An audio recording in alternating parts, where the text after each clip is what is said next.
what it's supposed to be. Yeah, either that or Hotel. So it's 10:18.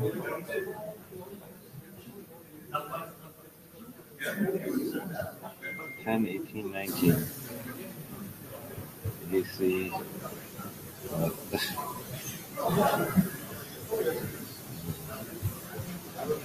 Did I just misspell your name? No.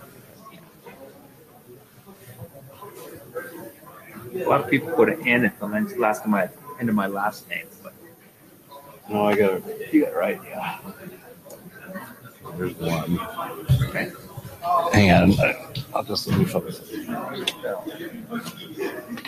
I'll go to the far one. Okay. Did I write 10? I wrote 10.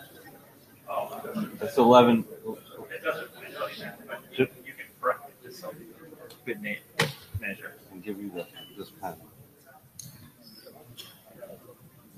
Oh, that's right. I don't know where the other one went. Yeah.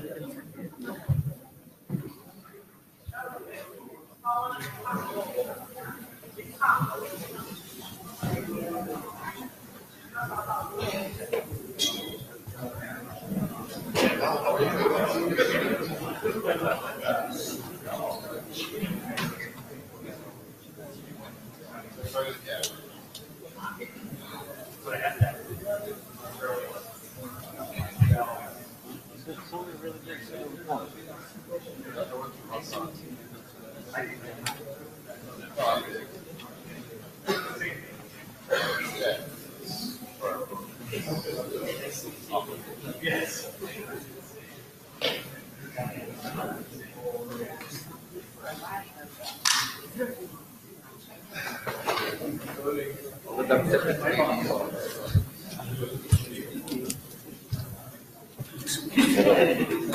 Soda pop?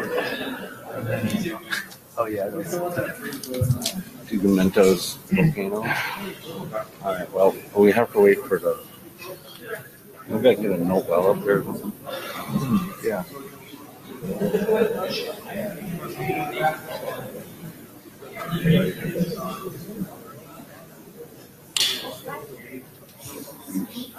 Refresh.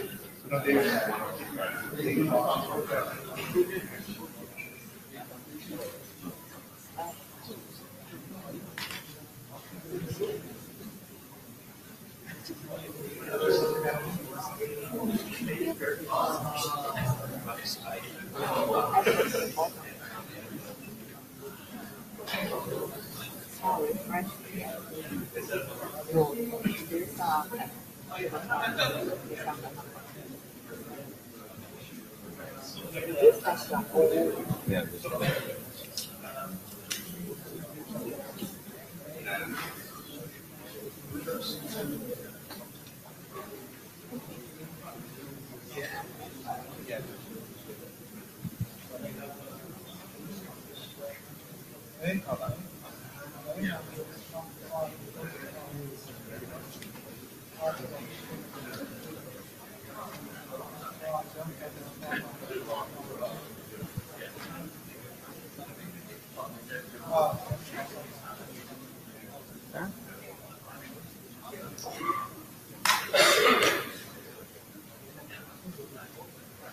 I wonder if you have to clear the cache or something. I don't know.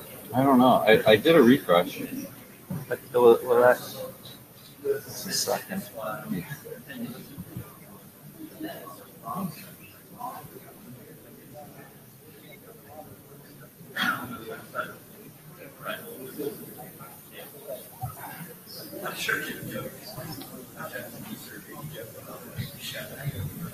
It's not. Yeah, we had an upload of a new thing, and it's not refreshing.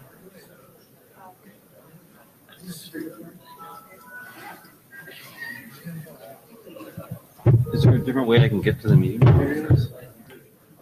from the data I mean, instead of the agenda meeting with data tracker. Did I miss the data tracker?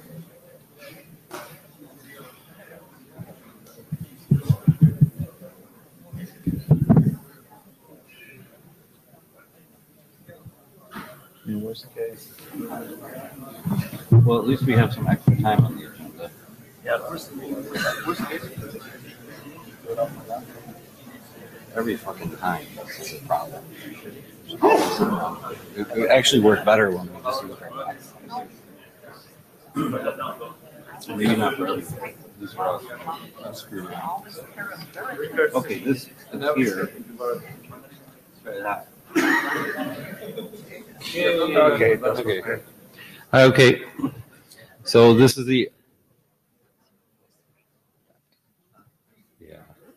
LSR working group.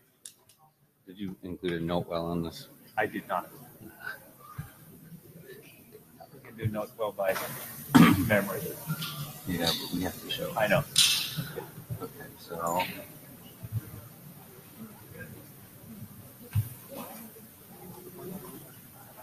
my God.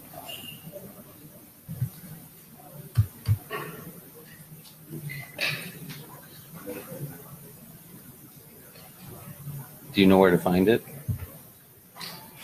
No, I mean, I usually it comes up. Oh, not well. Yeah, I'm not well. There we are. Yeah. All right. So here we go. The required. Wow.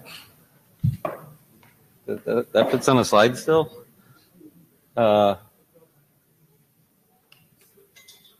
Yeah, so read all of this. I think there's a short version. We could sing along.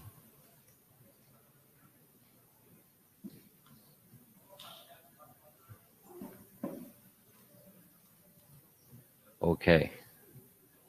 Has everyone noted well? Just keep in mind that if you know of any IPR that applies to any of these drafts, even if you're not the author or a contributor, you're obliged by participating in the meeting to let it be known.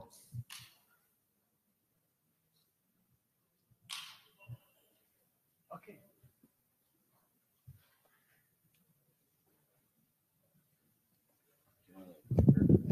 Yeah, that'd be good. Is it going to do weird scrolling? Yeah, Let's see. It's a PDF, isn't it? This guy. Okay, you're good. Okay.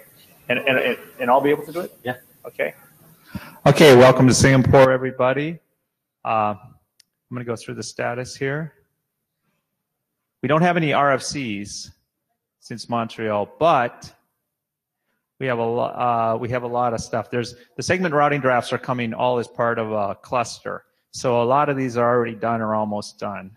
The top two are already approved, and the bottom one is ISIS is almost approved as well. It's still in off 48 state. Now these are drafts that are on the RFC queues with missed references. The tunnel end cap draft.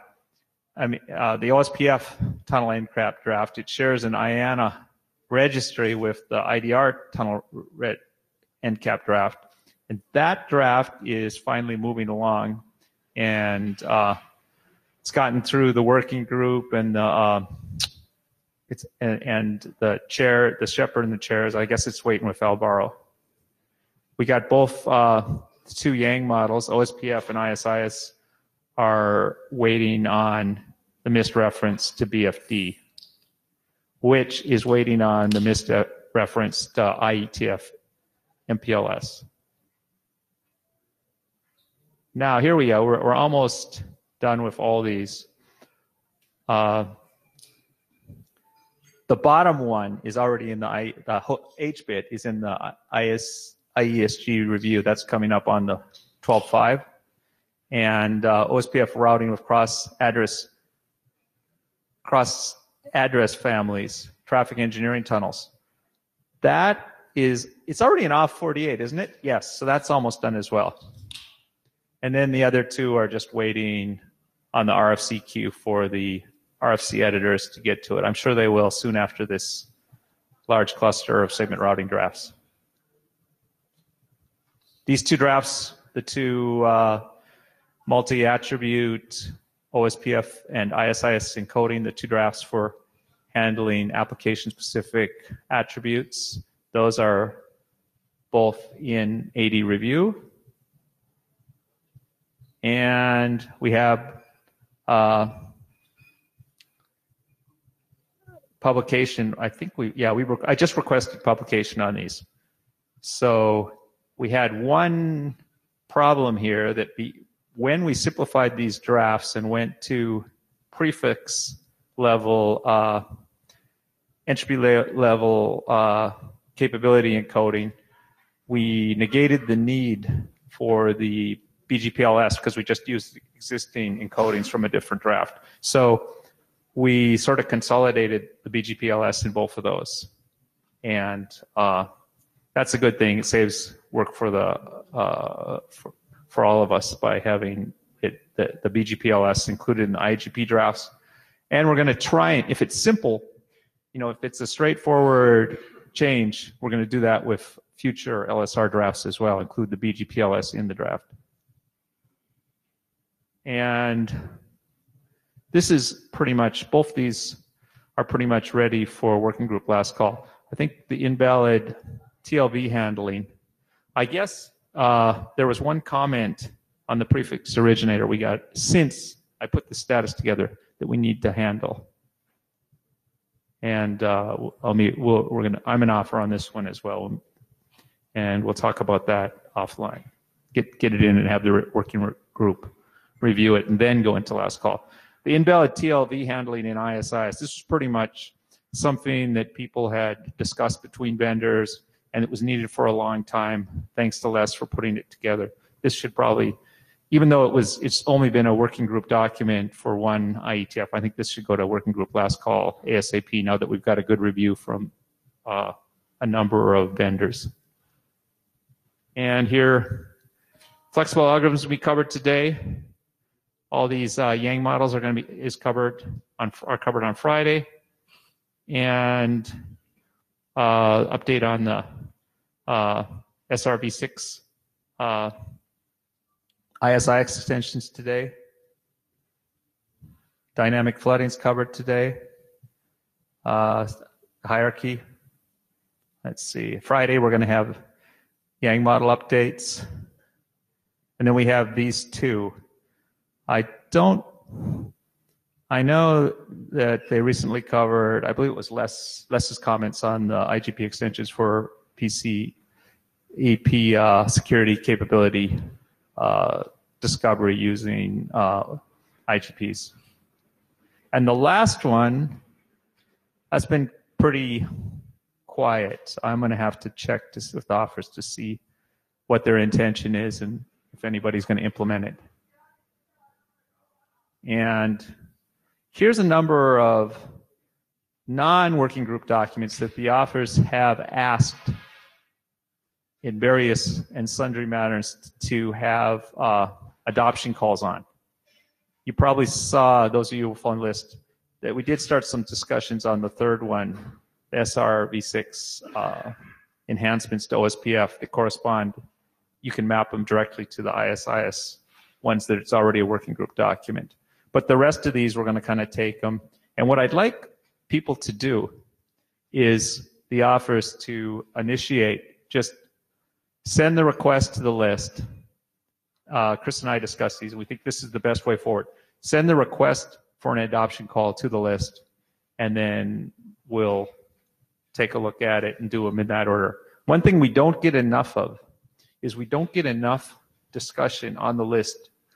It seems like 1 week after the IETF and the 2 weeks leading up to the next IETF is when we get 90% of the discussion. So it'd be good to get more discussion on these drafts and do it on the LSR list. That's it.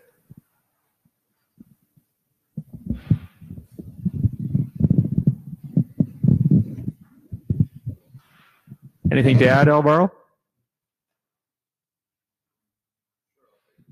Okay. From your most productive working group? from my most productive working group, algorithm and routing AD. I just want to ask the working group for a favor. Many of these, especially this slide, is about like ISIS parity. So we already did it in one protocol, we're going to do it in the other protocol. That's great. I'm really happy about that. If the functionality is different, so you're doing, I don't know, just to pick on the first one, reverse metric for OSPF, because we already did it in ISS, so the functionality is different. Please highlight it somewhere, send an email to the list, and say that, so that when I review the draft, I don't have to ask you later, why is this different, or why didn't you cover that other functionality? Because we're trying to do parity. It's nice that maybe the same functionality is there, maybe it's not possible, maybe it's not needed, whatever. Please do that. And to everyone in the working group, please read everything, all the documents. Just because we're doing parity doesn't mean that it's the same thing. It doesn't mean that if you read the other document, the one that we're doing now is the same or better. Thank you.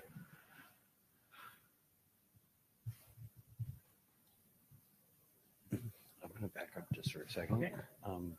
We didn't actually ask.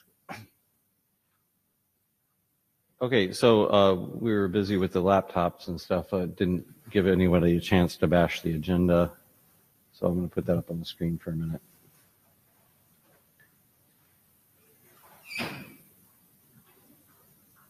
Or not.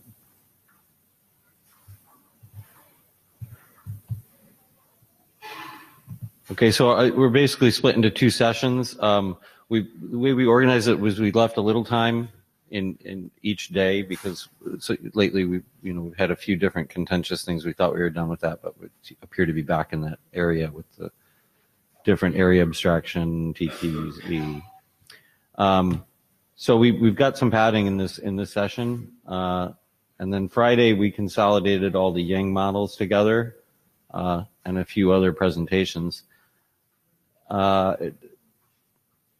If we have time, we could consider moving some of the non-Yang presentations if the people are here and ready.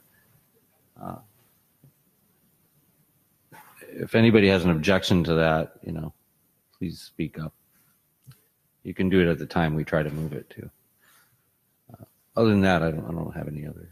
Does anybody have any agenda bashing to do?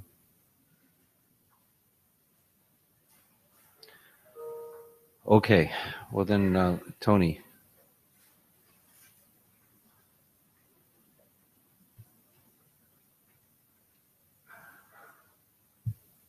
We're looking for dynamic flooding.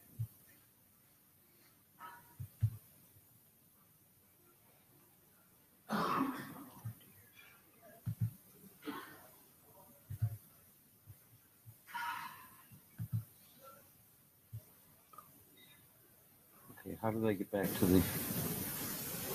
Is that you? There was a different screen that actually had everything on it. Good afternoon. So update on dynamic flooding. Next slide, please. Where'd the clicker go? Here. All right. No changes since last IETF. The part that I did want to talk about is something of an implementation report. The Arista Networks implementation is now complete. This is gonna ship real soon now. 4.23.1F.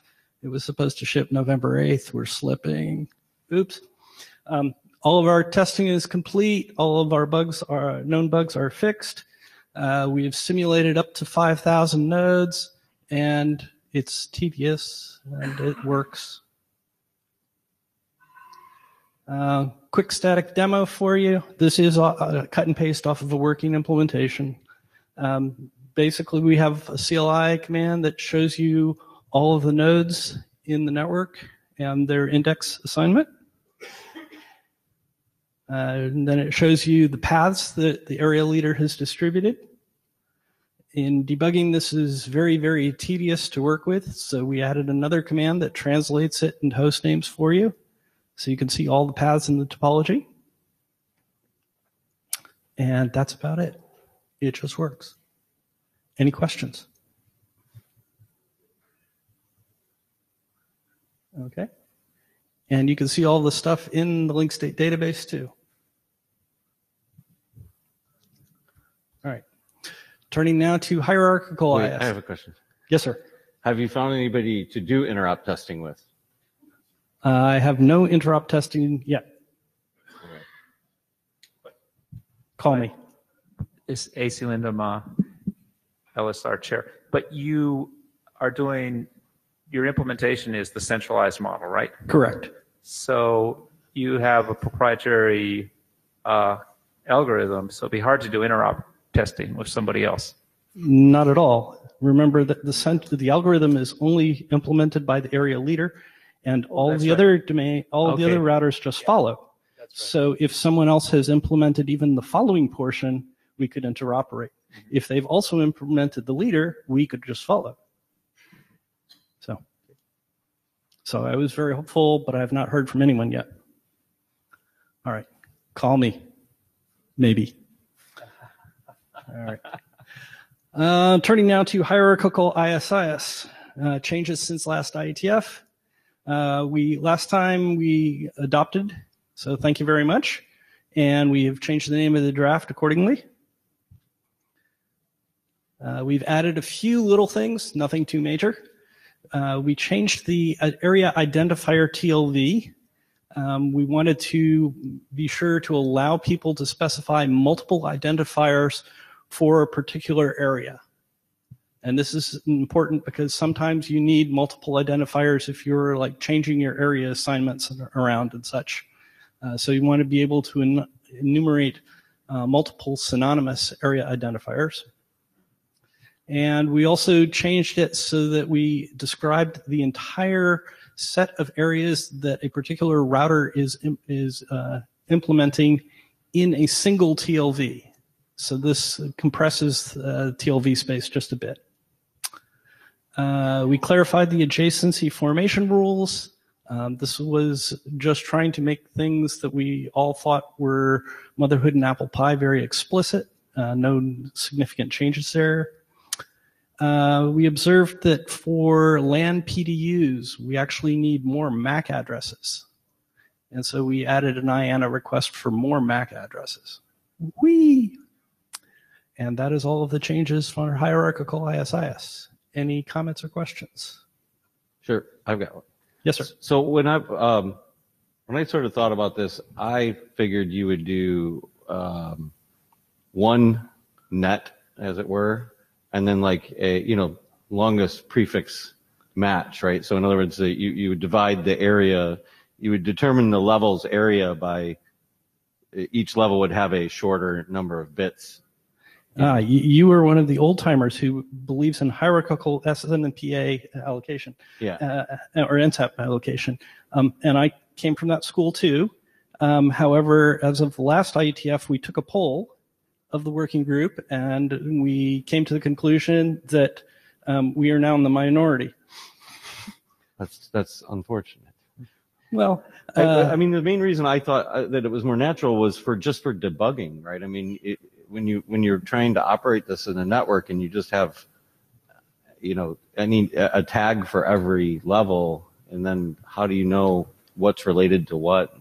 Well, that's why we made it very, very clear. We now have a tag for level, and we have to be very careful about saying what the identifier means at each level.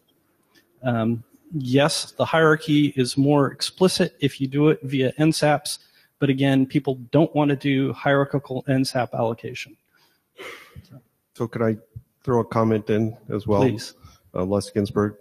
I don't know any deployment that I've ever seen where people define their nets in that manner.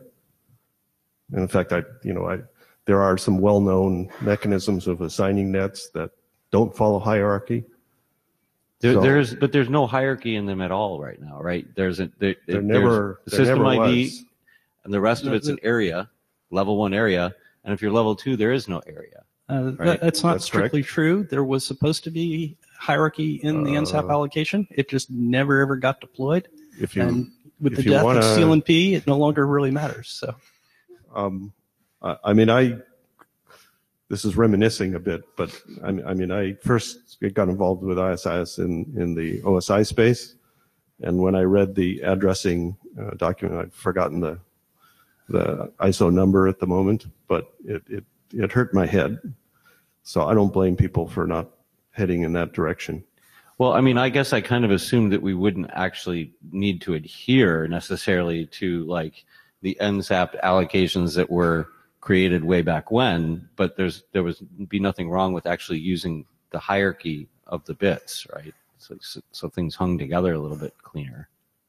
I mean, well, I'm supporting what Tony is saying. I just, because that was something that we did discuss, and I just didn't think that, based on practical experience, that from a deployment standpoint, that would appeal to customers. Again, we took a poll in Montreal, and NSAP's lost. So Tony, Yes, sir. coming from someone who has never implemented ISIs from scratch, the reason you're demuxing using MAC addresses, which seems kind of expensive, is because level 1 and level 2 doing it, so you're just following the same mechanism for demuxing. Yes, exactly.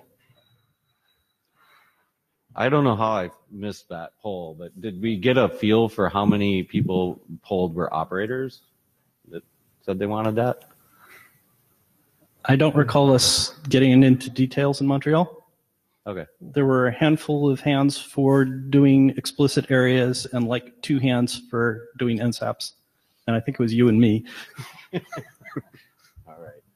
So sorry, AC, was your question related to the new MAC addresses for the LAN PDUs? Yes. Okay, so I mean, you could just use the packet header to do it, but so I think the other reason for that is for legacy routers. They're going to receive, if you use the existing multicast MAC addresses, they're going to receive these PDUs and they're going to look at them and who knows what they're going to do. This was the same thing that happened when we did the multi-instance draft. We had that discussion and we eventually decided to use a separate MAC multicast address. So we followed the same thing here.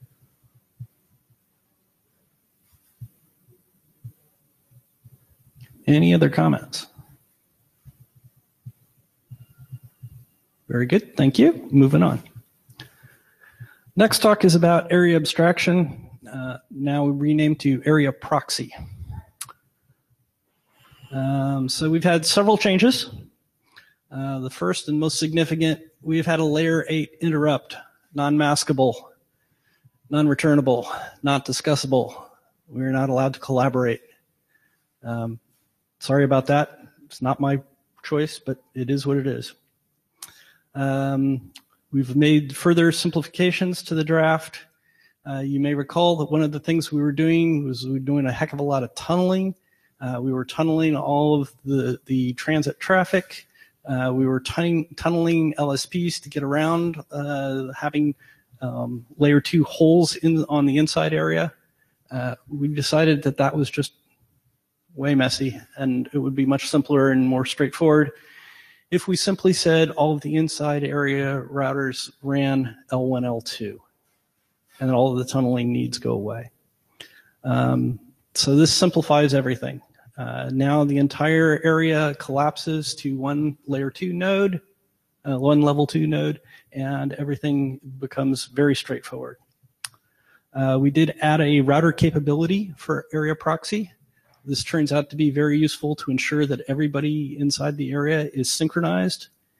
We then advertise the area proxy system ID to indicate that the area proxy function should be active within the area.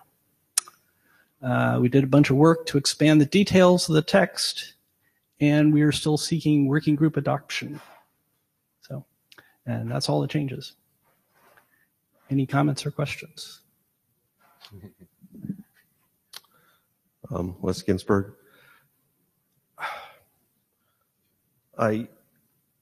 So I have one comment, I guess, and one question. I find this, and I say this with all due respect, I find this to be a somewhat hacky solution in terms of the protocol. It doesn't seem to me to be very clean. I find it as conceptually, you're trying to run another instance of the protocol inside an existing instance in a way. And it depends upon defining this proxy system ID and making it consistent. So I'm not very comfortable with the draft as is. I'd like to see us have more discussion about whether this is a good solution to the problem space before we ask the question about working group adoption. That said, I have one mechanical question, which is, I don't believe you said anything in the draft about consistency. In other words, you could have, you've got a set of L1, L2 nodes that are going to participate in this proxy area. And they all have to agree upon the proxy ID for the area. You didn't say anything about how each of the nodes decides what they're going to propose as the proxy ID. And so I'm wondering what happens when the area leader goes down. Does everything flap? So when the area leader goes down, presumably we have multiple area leaders enabled, and the multiple area leaders should all be configured with the same proxy system ID. Okay. Anything else is a misconfiguration. In our implementation, it already calls this out. Okay, I could be wrong, but I don't think that is pointed out in the draft. That everybody has to, in order for this to work without flapping, that everybody has to pick the same proxy ID. I would, if it is missing, I would be more than happy to add that. Okay. Please send mail. Yeah. By the way, I appreciate you calling it a hack. That's fine. The only question in my mind is it the right hack? Yeah, fair. That's fair. So yeah, we've got a couple different things, but I just had some comments on this in particular.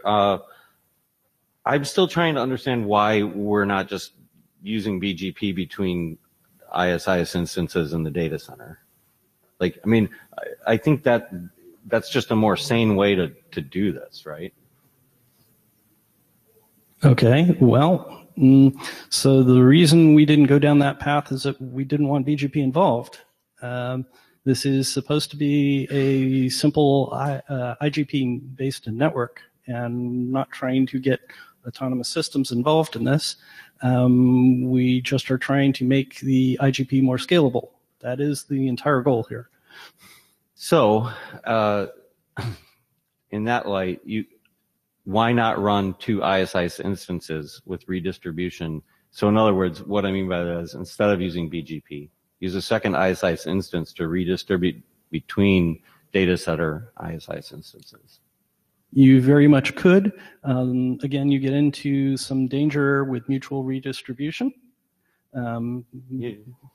There are some concerns with many people had about that.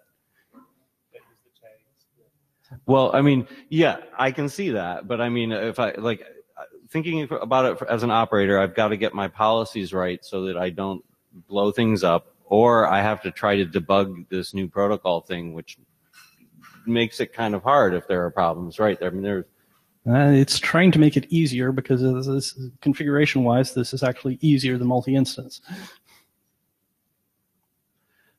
Okay. Well, anyway, those are my thoughts. Okay. Appreciate it. So we have sort of this very similar work. Well, any other questions on this particular? All right. Thank you. Okay. So you want to wait on? We want to present first, or should? Okay. That's the context. Yeah.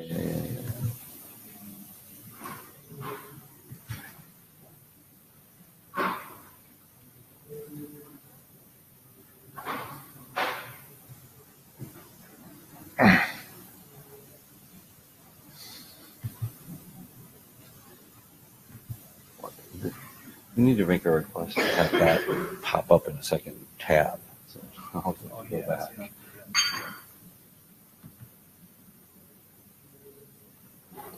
Hang on 1 second. There you go. Okay, you're up. Hello, everyone. I'm Huai Mo Chen from FutureWay. So today I'm going to talk about the TTZ. which is sort of for a topology transparent zone. You can see that we have a big group of people working on this TDZ for quite a few years. I think maybe we can see that 8 years.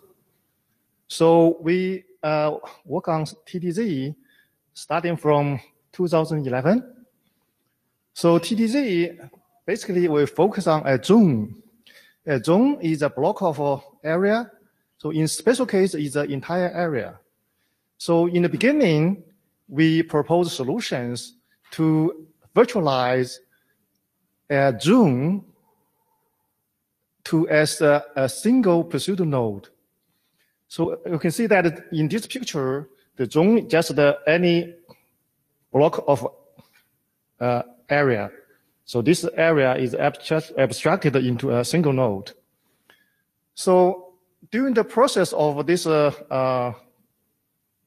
IETF, we can see from 2011 until now, 8 years has gone. So we propose different solutions. So one solution is we abstract a zone into a single node. We also propose a solution to abstract a zone into its edges fully connection. So for these two solutions, we also propose solutions to make a smooth transition or migration from zone to a single node, and also from a zone to its edges fully connection. So during this process, we have RFC 2099. So that's only contain a small part, which is the solution for abstracting a zone into its edges fully connection, and also smooth transitions between a zone and its fully connections. So for this, in the green part is what we standardized in OSPF. We can see that this is the only small piece of the cake for the whole TDZ work. So we take us 7 years from start 2011 to 2017. So we achieve RFC 2099. But we have a big chunk of cake still there. It's right on there, but it's 8099. Yeah, 8099. Yeah, 8099. Yeah. And then we have the other piece of work, for example, our solutions, which is we abstract a zone into a single node in OSPF and in ISS, and also the solutions for smooth migration from a zone to a single node in ISS, OSPF, and also smooth transitions from a zone to its edges fully connection in ISS. So that's in the blue part.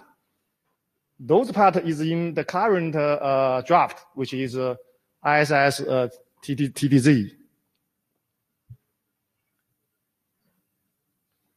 So here we just put a little bit of focus on the smooth migration between a zone and a single node. So we can see that. So originally we have a flat network. So we have a zone in the cloud side, which is marked as cloud. So we need to transfer that zone to a single node. So when we do this kind of transfer, so normally people like a smooth transfer. That means that we have minimum traffic interruptions. So here we have solutions to achieve that, because when we do the standardization for OSPF TDZs, so we have implementation, and then we can show that we can do the smooth migration between a zone and the zone's edges fully connection. So we can demo that we have minimum traffic interruptions for that smooth migration. So for those smooth migration, the basic idea can also be applied to the smooth migration between a zone and a single pursuit node. So the key here is that, so when we do this smooth migration, we can see that for the flat network, we have connections for that zone to the outside node, which is connected to the zone. So that's in the original network. After we migrate to a single node, so the connection is different. So the single node, the big node, will connect through that blue line to those adjacent nodes. So we should have smooth transition between the blue solid line and that black dashed line. So this smooth transition, the basic idea, we can also borrow that one from the smooth transition we already implemented. So that's roughly the about the smooth migration. And then because you see, we have a big group of people working on the IETF side. Also in the background, we have implementation for OSPF TTZ. We put a lot of effort there. And then, so here, the thing is present to those group of people. How should we move forward? So one thing is that we have area abstraction or area proxy.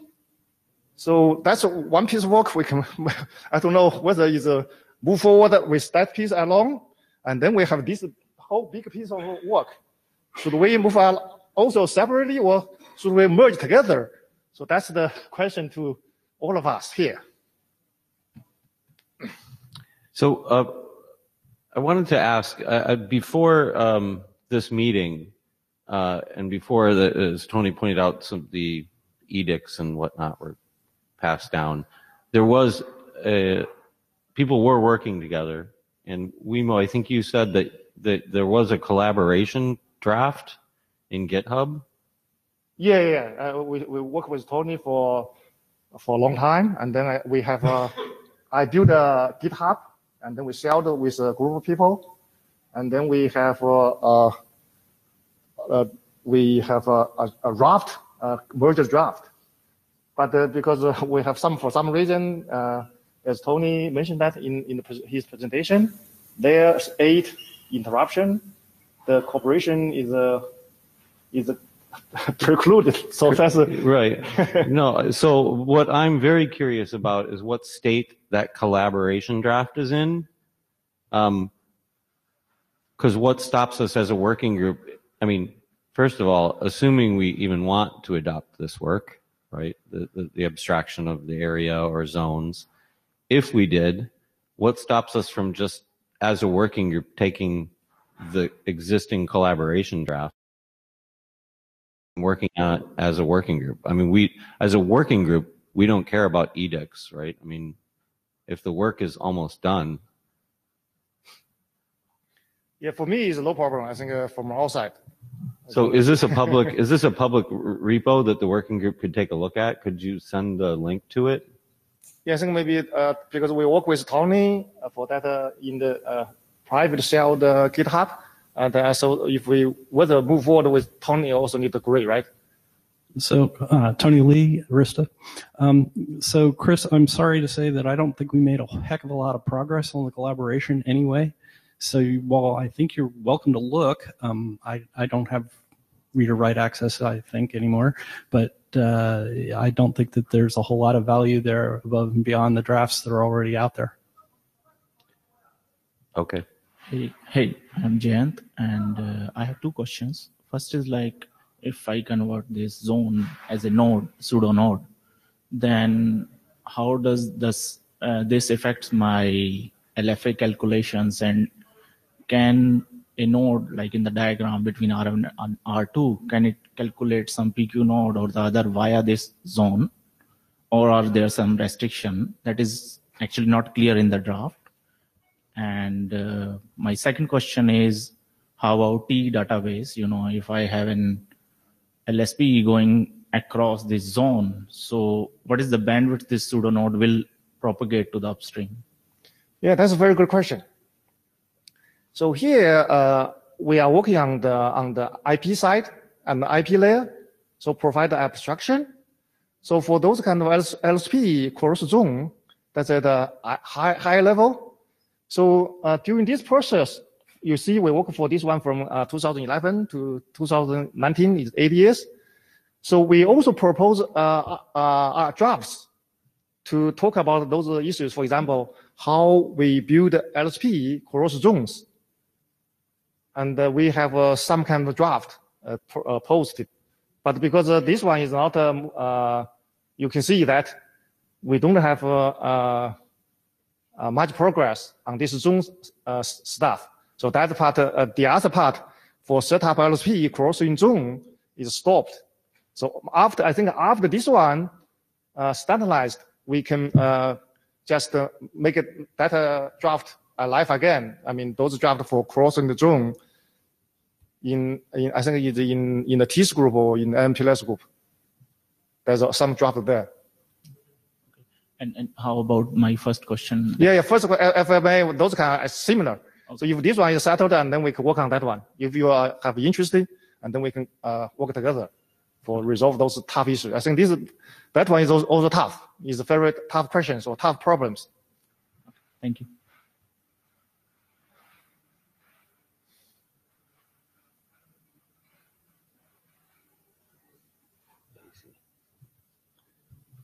What else do you want to say about this?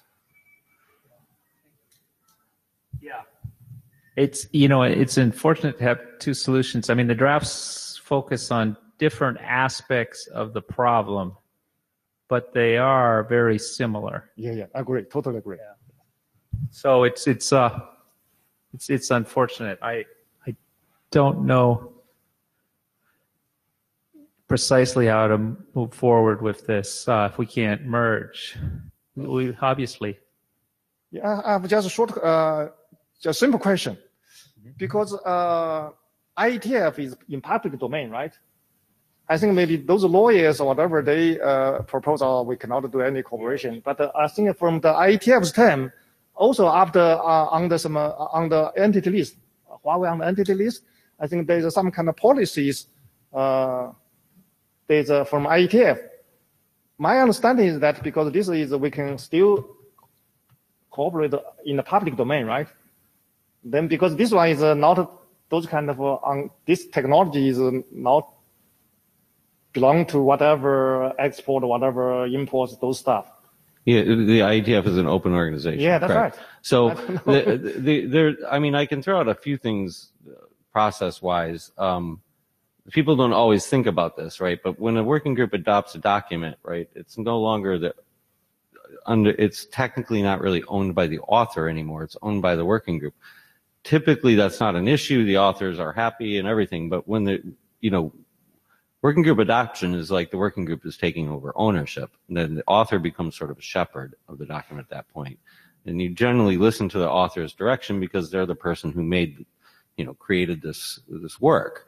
But even if, and this is totally hypothetical, I'm not leaning towards anything, but even if we adopted, for example, Tony's draft, right? It would no longer be Arista's work. It would now become the IETF's work, right? That's outside of like the IPR claims. I mean, IPR claims are different, right? Now, Tony might immediately step down as author at that point. He's at the mic. Let's see.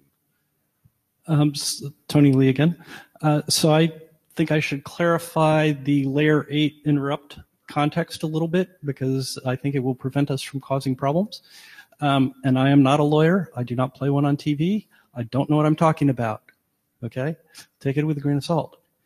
That said, my understanding is that we are not allowed to have a private conversation about technology whatsoever. Okay? We can do anything we want inside this room, but we cannot step outside of this room and have a conversation. We can have a conversation on the mailing list, but we cannot go to lunch together. Okay? It's that simple. That's actually a great clarification because I actually misunderstood when I talked to you. I thought it was more restrictive than that. So I think there's more than just you in this room probably has been given similar instructions. I mean, it's weird, crazy stuff that I certainly hate, but go, yeah. Randy Bush, IAJ Anarchist. Is the other routing AD in this room? They should be. No disrespect, Alvaro. In the room. The problem is you're caught in this conflict because you're a co-author. Yes, that's why I haven't actually said anything. But now that you brought it up, I'm going to say two things that I don't say often. One is that I need to obviously recuse myself from any discussion of this draft or whatever the working group is going to do with it, because I'm one of the authors with Raimo. I'm sure you two can deal with whatever. And if you need any help, Martin or Deborah can help you with that. There are statements that the LLC put out this year, about precisely the open nature of the IETF. And both what you guys said, what Tony said, is actually what the statement says, meaning the IETF is an open organization. There's nothing that, according to the IETF legal team, precludes communication between participants on mailing lists, on open forums, on all that stuff. Having said that, I'm also not a lawyer, and all of you should talk to your own lawyers, right, about what you can do or can't do or what you think you can do. The other thing that I don't say too often is that I'm going to agree with Les in that I think that before we start adopting stuff, now I'm talking as a working group member, we need to figure out, what is this something that we need? Is this something that we want? What are the characteristics of what we want? And then we can go and say, well, we have these two things. This satisfies this or doesn't satisfy that, and go from there. That's my suggestion as a working group member. But yes, you're completely right. Right now, we don't have another routing AD here. But as I said, the chairs can get Deborah or Martin to help whenever you need to. They had other conflicts. So I think another clarification. I think for all the authors, for example, me and Avron and Richard, were in FutureWay. So FutureWay is not on the entity list. So this is right. FutureWay in US is not on the entity list. I mean, Randy, again, you guys really get off layer 8 and above. The working group should decide whether to move forward in this subject area. If not, this discussion is useless. Right. If so, then the other routing AD needs to give you some guidance on how to move forward. To Huimo's point, my lawyers were very explicit that they do not understand the difference, and I was cautioned and ordered to not collaborate. Yeah, I understand. But from the law or whatever, FutureWay is not on the U.S. entity list. Yeah, that's the law, right? I understand the facts. I also understand the lawyers. Guess who pays my salary? Okay. So I think I was independently of what Randy said. I was thinking about this. We should start a discussion of the requirement of this, giving the pain it would, for other documents, we'd set a lower bar for adoption, but from this one, given the pain it's going to cost us, let's start a discussion of the requirement and how much this actually saves us. Yeah, I think, and I'm sure that Tony, you've got some customer behind this request, but I would be very interested in hearing from operators, people that would be deploying this, right? Like, yeah, it would be nice to know how much want there is out there for it. And again, we don't like, the working group doesn't like spending its time on this conflict. That's why we want to make sure that the requirement is strong enough to justify what we're going to, spending a lot of time in discussions that we could be spending on technical solutions. Thank you.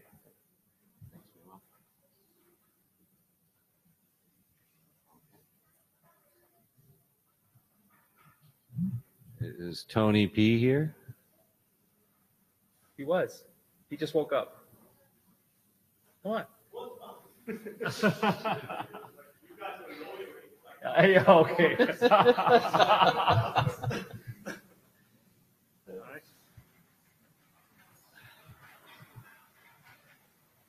Get one of these clickers so you guys see that? As soon as I get half my pages, Sure. do certain things.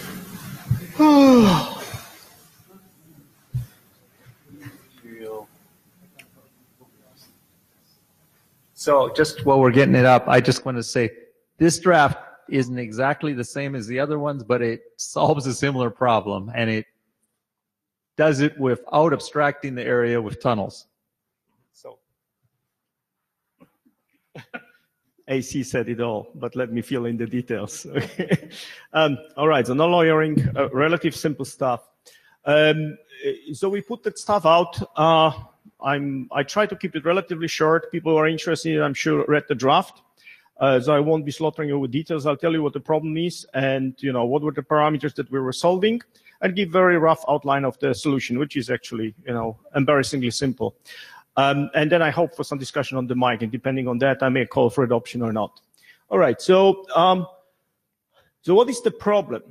The problem is that some very big customers, Smiley, right? They are maxing in ISIS backbones the number of links at nodes. And even when you scale the implementation very, very well, you start to architecturally hit basically protocol limitations, right? In terms of like flooding rates, how much can you really put into ISIS and compute over it? So, some possibilities are to forklift the protocol. There's some suggestions here. And the other limitations that these customers are hitting is that IGPs are kind of this one hub, multiple spokes model, right, which limits them. So the spokes are good for access. So it's good to scale an access network that way. But if what you have is a backbone that goes really, really big, then this model is not particularly good for it, right? Because we did not build areas as transits, just like BGP does ASs as transit. IGPs were built architecturally different. I'm just describing the problem these people are hitting without passing any judgment, right? They have a tool, they try to fit it, they try to get something done, they go like, ain't working. And the other trend that we observe is that traditionally IGPs were built for something which were relatively sparse meshes. And that's why we picked up the Dijkstra. Dijkstra behaved much better on sparse stuff, right? Bellman Ford is much better on dense, but we said, like, who's going to get dense? Yeah, well, guess what? Customers are running dense clusters now. So they basically go into architecture where things are more what you call clicks or, on some kind of regular meshes. And that is just tons of links, which loads computation, flooding, and so on and so on. The other thing when they started to play with areas was what they didn't like is that if they start to abstract pieces of the topology and hide the topology, then they lose path diversity, even if they're doing some kind of hacks trying to transit through these areas, right? You start to hide L1, and then your forwarding starts to follow strictly just L2 on the backbone. So now where are all the L1 paths that you have around? So that... we did some kind of thinking. We saw the stuff for the last couple of years, did a couple of thinking, tossed a lot of things around. And then the customer, of course, will not accept any solution, right? They have lots of other properties, which are anything from technical to political and operational, anything in between, right? So what they basically wanted is scale me the backbone without triggering the control plane scale limitations. That's really what they wanted, right? Somehow remove the control plane scale limitation, give me much more scale on the backbone. And they want many more smaller boxes, which kind of aggravates the problem. Also leads to the dense meshes. They go like, I don't want these huge boxes, which look like a single box. I want more and more like small boxes I'm slapping together, but then I need a lot of links in between them, so I'm hitting even faster these control plane limitations. And then, yes, seriously, no, please do not forklift the protocol. We love you all, but flag days are something we hate, from, long operational experience. So give me something, but I don't have to forklift the protocol. Tony? Yep. You mean like Rift? But see, I'm not here to talk about Rift. I can tell you how Rift plugs into the stuff. Actually, I won't tell you. You'll figure out in a couple of years. Okay. I don't have to be right now. I just have to be. I have to be able in a couple of years to tell you over beer. I told you so. Okay. Now, all right. So, but no, Rift is neither here or there. I'm not talking about Rift. So they also wanted a very simple, robust configuration.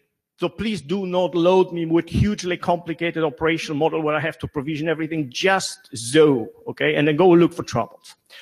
No proprietary solutions, okay? And they didn't want any kind of centralized point of failures, right? So just please not build me something where you want something centralized where you store some states and the thing can blow up and next thing will be reinventing NSR. So, okay, so it has to be fully distributed solution. Yeah, we like them. They're extremely robust. And then what they also wanted was, well, but at the end, if you scaled it up, I still want my optimal traffic engineering. Like, yeah, well, that's hard again, right? You want it abstracted, but then you want the full thing to do all the optimal path selection. Like, okay, everything's impossible, so let's go and draft through a lot of different solutions. And the TTZ stuff was around and so on, right? All right, so what's the outline of the solution? So play somewhere in these directions. People were poking around here. But basically, having looked at a lot of things and played and tossed up, flood reflection, which is really a knockoff of route reflection, seems to meet the bill actually surprisingly well with all these impossible requirements. So basically what you do is you pick 3 colors, right? 3 colors are good. So you take a piece of the backbone and you make it an L1. Right, so this is this red box. And outside are the L2 guys. So the L2 is blue. But now instead of sticking everything into L1, L2, which blows out your L2 scale again, you just pick up a bunch of nodes and make them reflectors. So they're in the blue.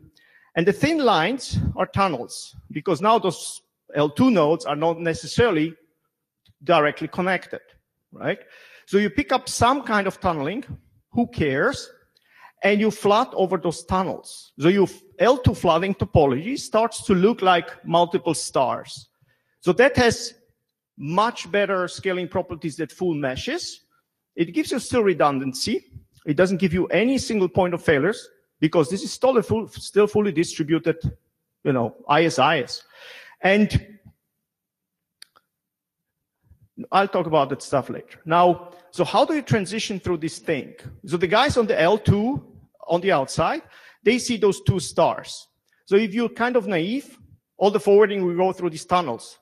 Like, duh. So first you go forward through the tunnels, these L2 tunnels, which could be okay or not.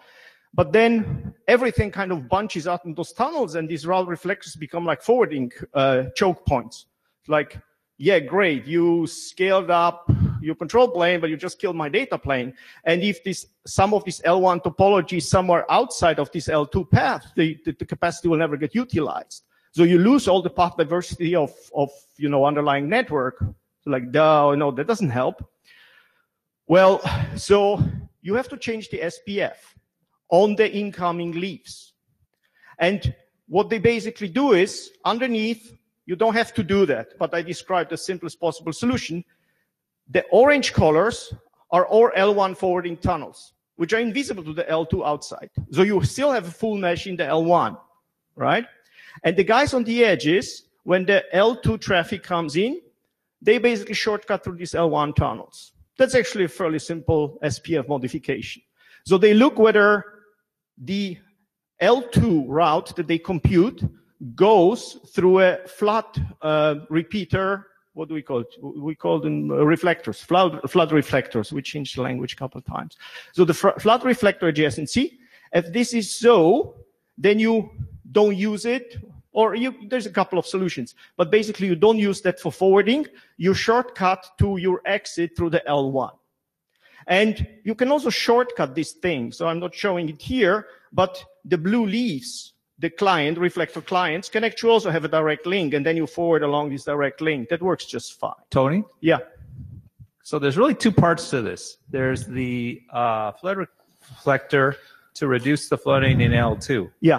But you could have done what Tony evolved to and got rid of the tunnels and just made everything in the L1 and L1, L2.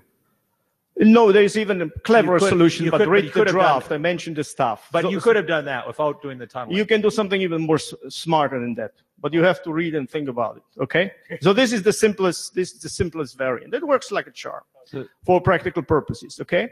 Now the nice thing is that what you're really lifting are only those leaves and the reflectors, and the configuration in most extreme case is just local window interface on this tunneling interface. Right? And the people, and the L2 people outside are completely oblivious of to what's going on. And most of these L1 nodes, you don't have to lift them either. Right? So you really have a minimal lift. And you can do it partially, because that will also work if some of these people are not even client. So that's the outline of the solution, right? So what we put on is, now you don't want to misconfigure this thing in the sense that you start to build really weird stuff. We saw that has been done with BGP route reflectors and led to a lot of problems. So we stuck this indication, which cluster ID are you on the IIH, and whether you're a client or reflector. And we have very strict adjacency forming rules. We killed off flood reflector hierarchies. Route reflector hierarchies are a beautiful thing to behold if you run operationally into problems with them. We also killed what people tend to do is in the same cluster to build horizontal links between reflectors. But those are relatively simple rules that we can argue about. I mean, if people want to work on the draft and they feel strongly we should have a hierarchy, well, it can be made to work, right? What we had was people asking us for the maximum simplicity, like, foolproof, almost impossible to misconfigure. That's where we were leaning towards. So like I'm saying, this orange L1 tunnel mesh is optional. That's more advanced discussion. So what's the big deal? Well, you only have to lift the flood reflectors and the clients, okay? And they actually only need local configuration knobs, because you don't really even, so we also put the discovery, the cluster discovery, not only on IHs, but we also advertise it on the links. So you can figure out, what is the route reflector topology, but you don't have to look at the stuff. And you can actually even implement it without advertising anything, just as a local configuration knob on a router, like this goes to my flood reflector. The whole thing allows you to scale the L2 control plane in a roughly linear fashion, right? So you don't have the n square of full L2 tunnel meshes, which practically speaking gives you a very, very long runway for very little work. Right, so what you get out is this L1, but actually the L1 doesn't have to be L1. So this leads to further thinking. If you abstract these things as L1, you can run another protocol. So you can run OSPF underneath as L1, and you can run L2 with flood reflection, ISIS on top, which gives you interesting properties in terms of like faith sharing in a protocol. So, you don't have to, but it gives you this degree of freedom. So when L2 runs with these flood reflectors, nevertheless, it uses all the L1 path diversity in the topology underneath, which is really what you really want, right? Because that's how you scale up the bandwidth. This is, they make better and better fools every year. That's why we're still working, right? But this is as foolproof as fools come these days. I'm sure they invent better fools that will break the stuff. But, as far as we could, we basically wrung out anything that can be misconfigured or lead you into interesting, problems, which I think we understand fairly well because we went the whole BGP route reflector curve. And it was actually extremely educational. All right, and so it's KISS, right? And everybody knows what it means. So yeah, sorry. It's not as complicated as thing tends to be these days in IGP, but it seems to have a pretty good runway for what people are looking for. I had a question, Tony. AC, Lindum, Cisco Systems. So on these tunnels. Which ones? The L2? L1. L1 tunnels. Yeah. You're not running adjacencies over there, over the tunnels as well. Yes, you have. You are. You're not. Oh, I was going to ask if you're doing because you compute L2, right. And then underneath you have the L1. Right. So you better do. Yes. You know what I mean. I do. You could. That's why you could get without. Yeah. But the draft says you better do. Okay. For a lot of practical purposes, we saw in deployment, like nothing as ugly as a broken tunnel over which you try to forward happily, right? So yeah, we suggest people do. You could use BFD, but yes, so this is this degree of flexibility of L1, or you can run the right protocol in L1, right? Which makes it ZTP if you do it correctly. you mean BGP SPF? BGPF, yes, obviously. Yeah. So, With a controller. Yeah. So a lot of these topologies, when I was thinking about them as presented, the clause data center fabric connected by things, wanting to transit the data center or whatever, sort of, you can also start thinking about it as like a partitioned L2, right? And this is literally so partitioned L2. Right, no, and Yes. so when you're suggesting level 1 virtual links, right, to correct the partition in L2. It's another way of modeling this. I think what this is getting at, though, is that if people are interested in this, let's keep talking about it. Right. So, yes, I mean, the nasty way to talk about it is say, well, you're reinventing virtual links again. Yeah. Yes, with a flavor. Yeah, that's what I'm thinking. All right. Well, I mean, look, if you're really paranoid, you don't need the L2 tunnels. You can put this thing one hop away. Right. Or you can make them like Tony was, make them all the level 1 routers L1, L2. Yeah, but then you lose the L2 scalability. Then you just kill the baby. That's the problem.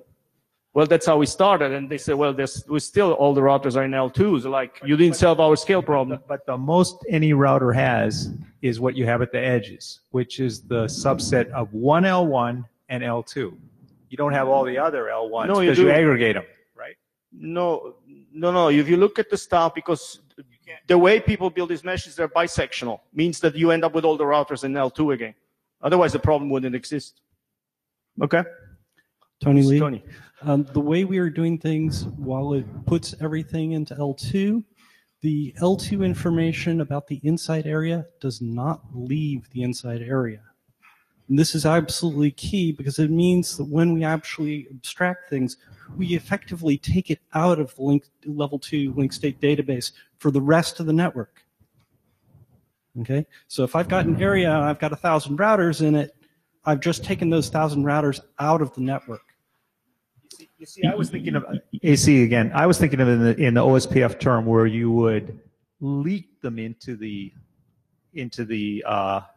area as opposed to into the non-backbone area. Which then the maximum you ever have, you'd have one L1 area and L2, and the L2 stuff would be aggregated.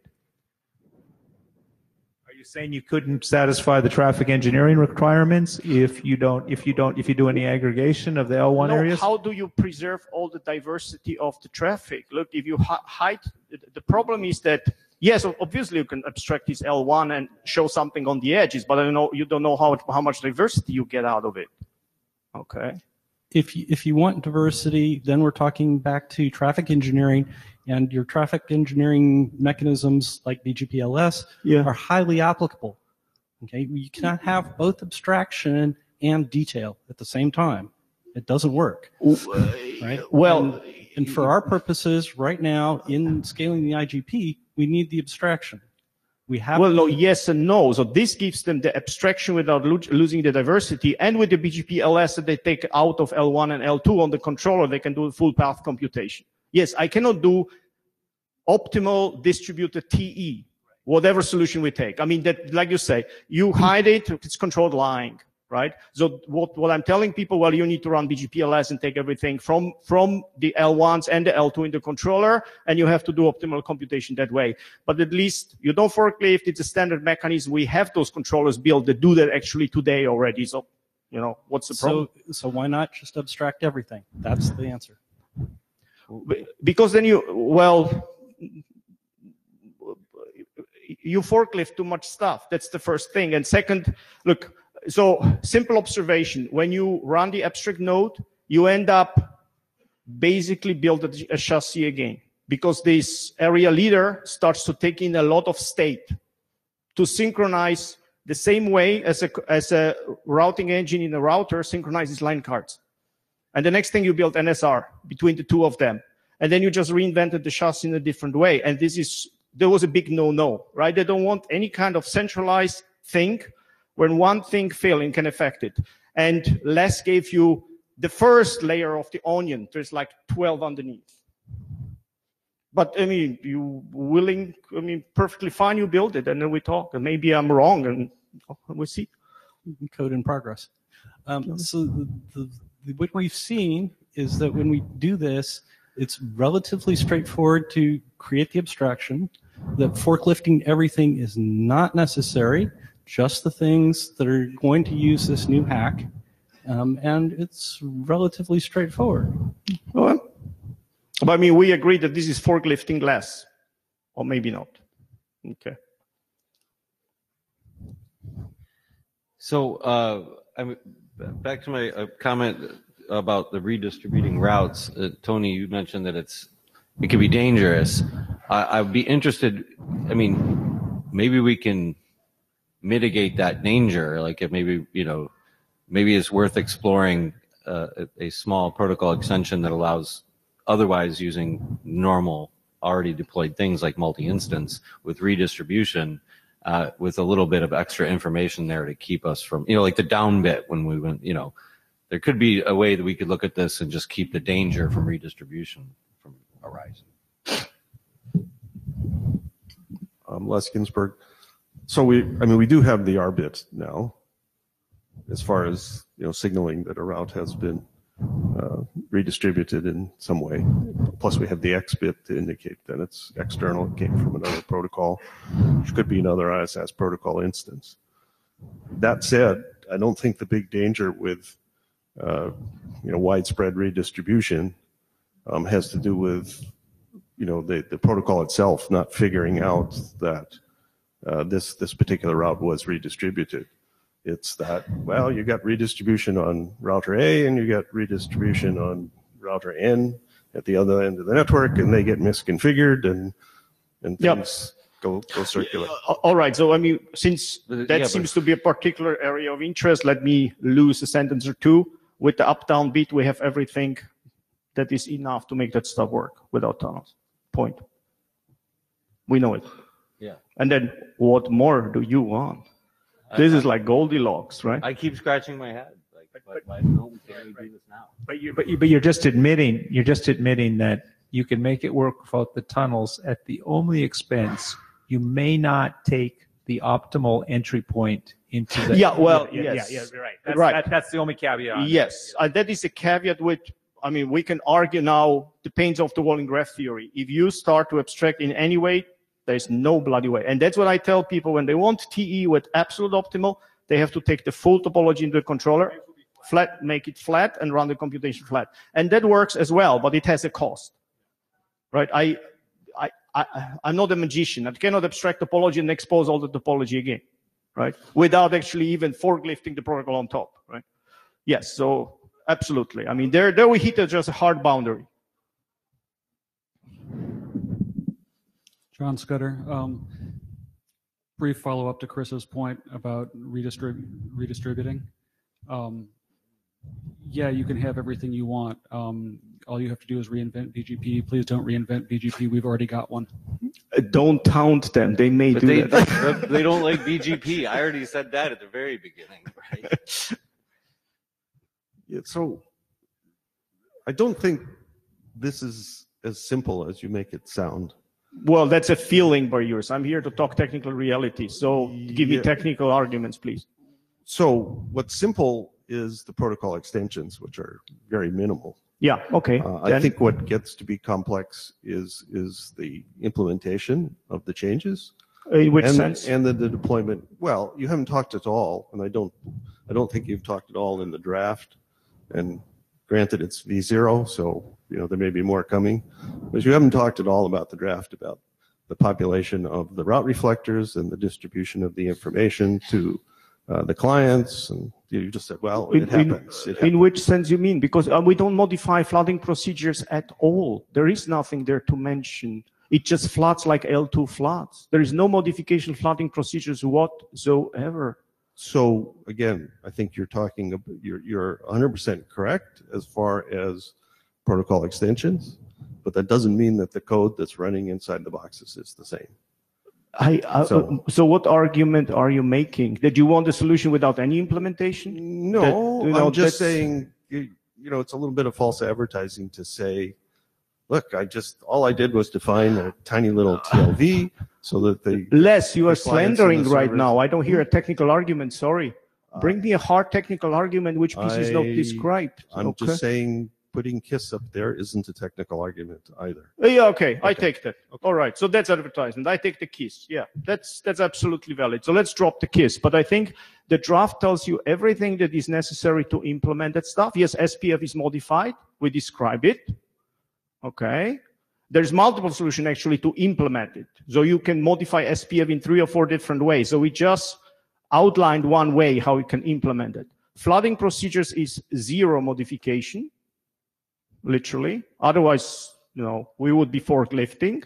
The TLVs can be ignored on the outside safely, actually even inside if you implement local configuration knobs. If you find holes, more than happy. I'm more than happy to invite you to participate on the draft and then iron the stuff out, or roll me the technical arguments, because I'm not foolproof. We may have missed a hole that size. We're very confident we didn't, but hey, we know this is arcane and very difficult art, right? So technical arguments more than welcome.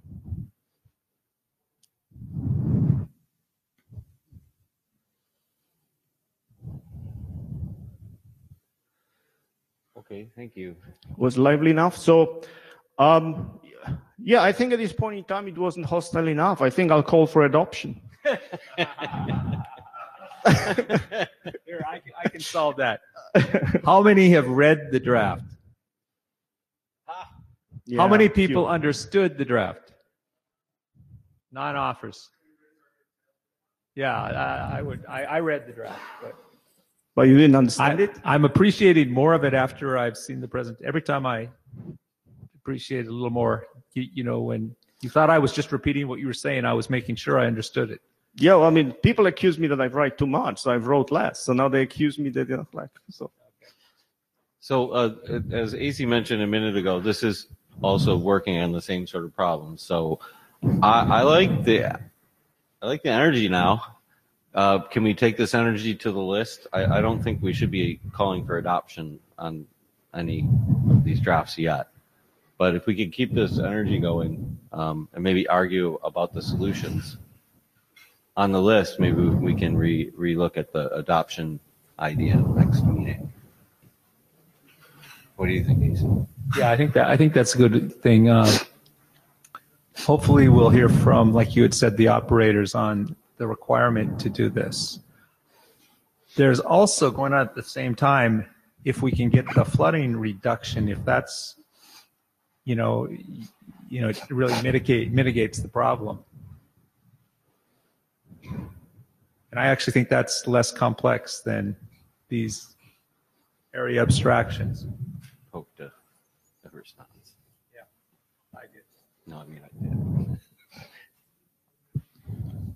For my money, the air abstraction and the flooding reduction are orthogonal, and both are necessary. That's why they both use the same leader election. No, that's a common, useful mechanism that should have probably been in protocol from day one. I agree they're orthogonal. I was just saying whether or not we need the area abstraction given the complexity, and yours isn't. You did drop the KISS for the flood reflectors too. I actually think it would be good for your draft if you put the different. You said there's 4 or 5 ways. If you put those alternatives and how to do it without the tunnels, because I think the tunnels. This is just speaking as a working group member. Please join someone, and then, I get the stuff adopted where I run all the stuff out. If I don't get it adopted, I may as well just let it sit and expire. Thank you very much. Right. So yeah, I mean, if that gets adopted, yes, that's perfect. The other very, very valid discussion is, should we build hierarchies, right? Which I killed. But there's a certain runway that you get with this, right? If you build hierarchy of rod reflectors, it's pretty much infinite size. But there's a certain size, you can go with that. We think the practical runways from what we saw is about you can 5x the scale. So they already an insane scale. So they get like 5x insane with something very simple without forklifting. So that's pretty cool. And what we saw with that is that if you do this, you pretty much don't need flood reduction, right? Because that kills all these highly dense things, right, into relatively simple stars. So like current flooding is good enough as far as we saw. So yeah, so absolutely, we can work all the stuff out, but there's only interest from our side if we get the stuff adopted, and we get enough people to work on the stuff and chew through the details, because we know the stuff. We don't have to write it down, right? And then who cares? If you don't care, well, then why should we put the work? But that's neither here or there. So I think I'm pretty much at the end of my spiel. Everybody woke up, and now they can go back to snooze. More questions, uncertainties, doubts? Flowers? No? Chocolate? Nothing? Yeah. Tomatoes? Yeah. All right. Good. Thanks. Tony. Peter. But are we clapping because he sat down, or? It's just such an odd reaction.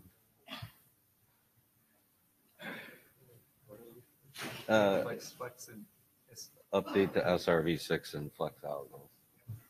Sorry, it takes me so long to get these.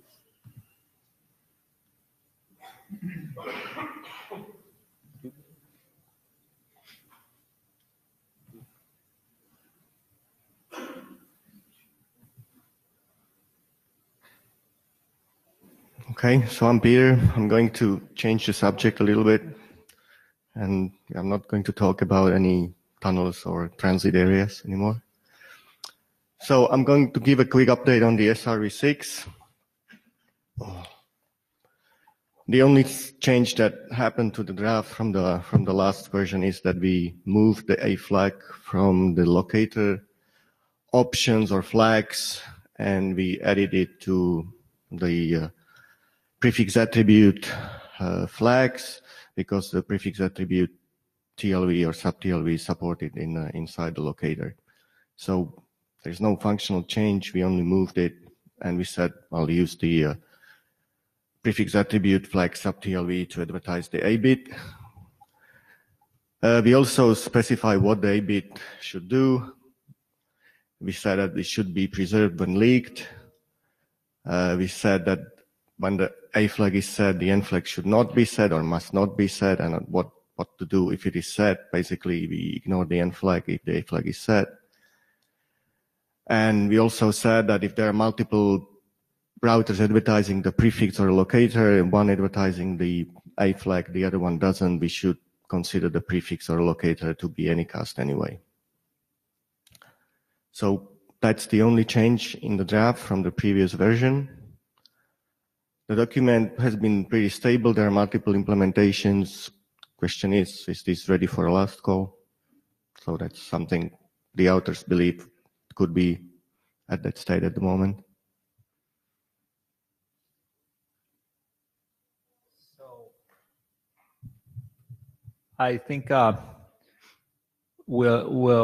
think a good thing to do would be to start a dialogue. Just ask if everybody's read this and we think we're ready for last call. I'd like it'd be good to you could have to be removed at publication, add this implementation status to the draft. Sure. Yeah. I mean, just to get an idea Okay. of people who are willing to let it know that they've implemented it. I think that'd be good. Okay. Yeah. And I haven't read the recent version. I don't think I've read it for about a year. So I think, and Chris, you read it recently? I did read the diff. The diff. Oh, the diff. Okay, yeah. I want to read it from start to scratch as well. The only thing which we added was the structure, sub-TLV, and then this. So we'll have a ready for working last call. Last call. Okay. Yeah. Sounds good.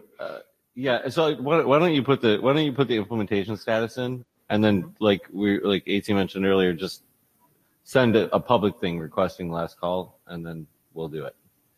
Okay. We'll do. Okay. So your next one.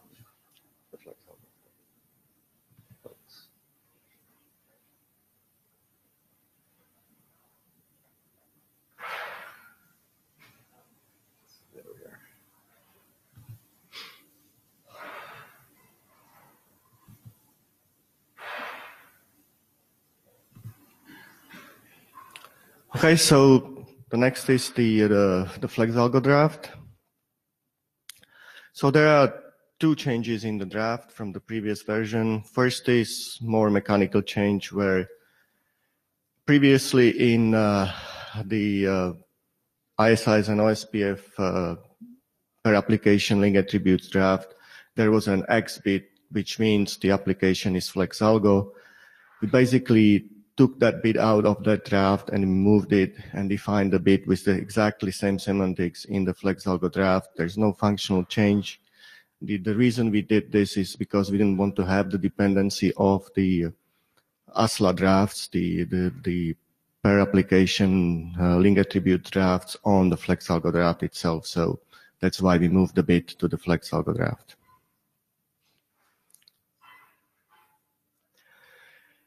And we discovered one problem in the FlexAlgo specification, which we are now trying to fix in this revision of the draft. So here I give you an example where we have two areas or domains, and we have the right one and the left one. So we have the prefix 111/32, and here are the links with the metric, IGP metric of 10, and FlexAlgo metric, which could be delay or anything else, being 100.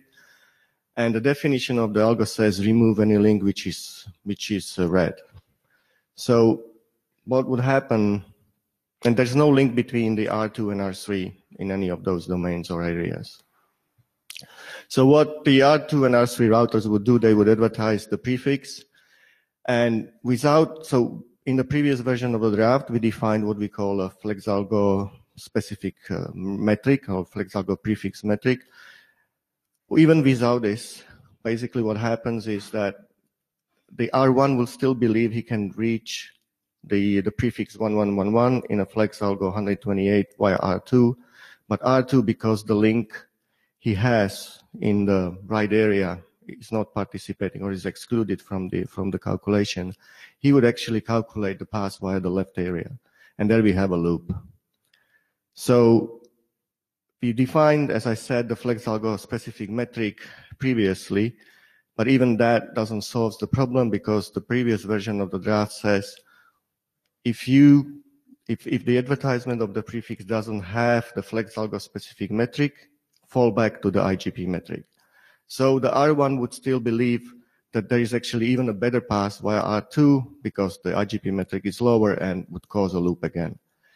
The problem really is we had no way of saying, don't use me for FlexAlgo 128 pass, but you can use me for Algo 0 pass. Because the reachability is basically taken from the Algo 0, and that's why the prefix is advertised. So to fix that problem, what we say is that when the ABR or ASBR advertises or redistributes or leaks the prefix between the areas or levels, it must set the FlexAlgo specific metric. And then anyone computing the destination for the FlexAlgo for the prefix must use this FlexAlgo specific metric. And if the prefix doesn't have it, it's basically unreachable. So this way we kind of make the announcement of the reachability per algo. Well, obviously this only works if the algo has the FlexAlgo prefix metric as it's one of its part of the FlexAlgo definition.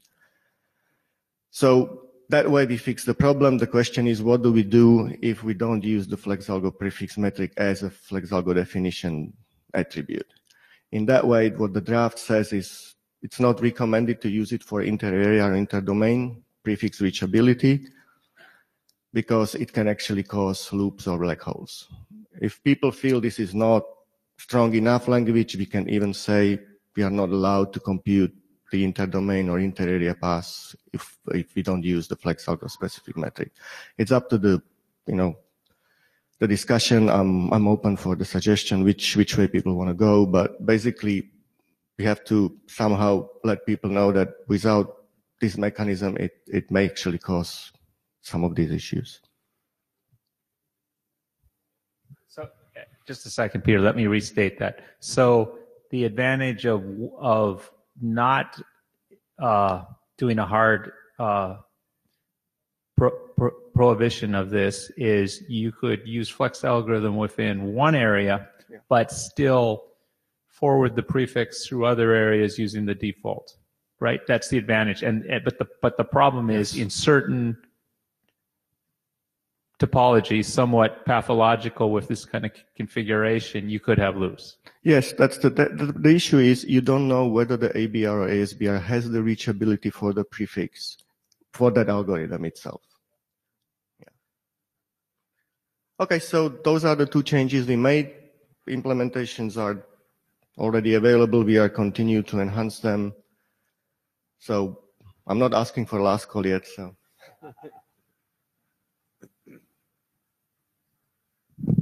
Tony P. Juniper.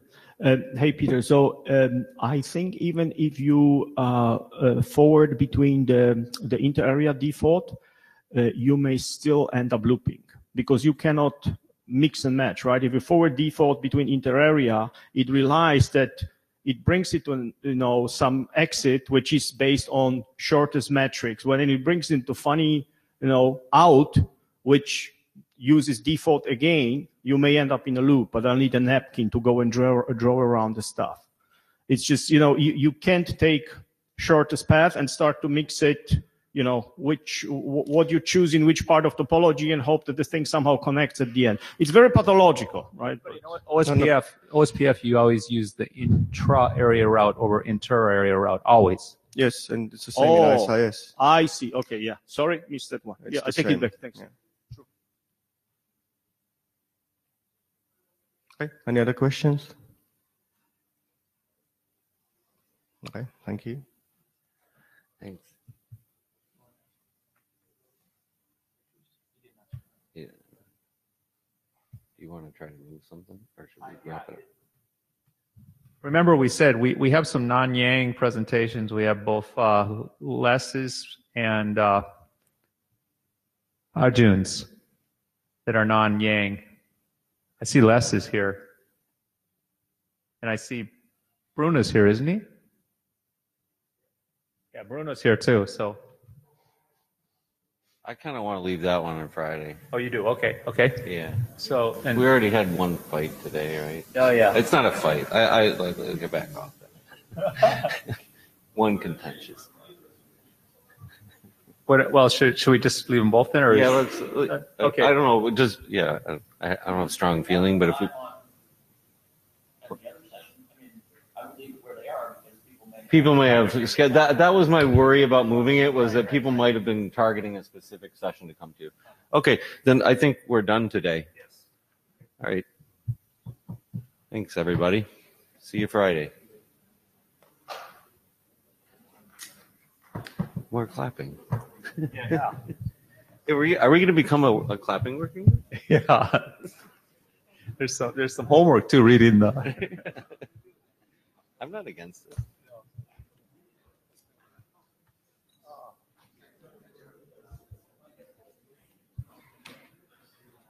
Oh, it's so stoic.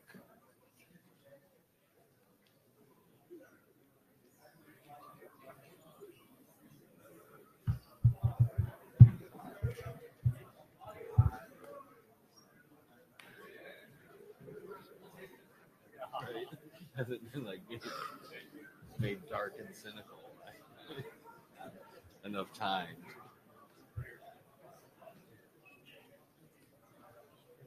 I tried to take some notes, and Eva had doing that, so I hope she took some private minutes. Oh, she does when people go to the mic, not during the presentation. No, I'm just there was nothing. But you didn't see it. Oh. But hopefully we got a recording too, if not.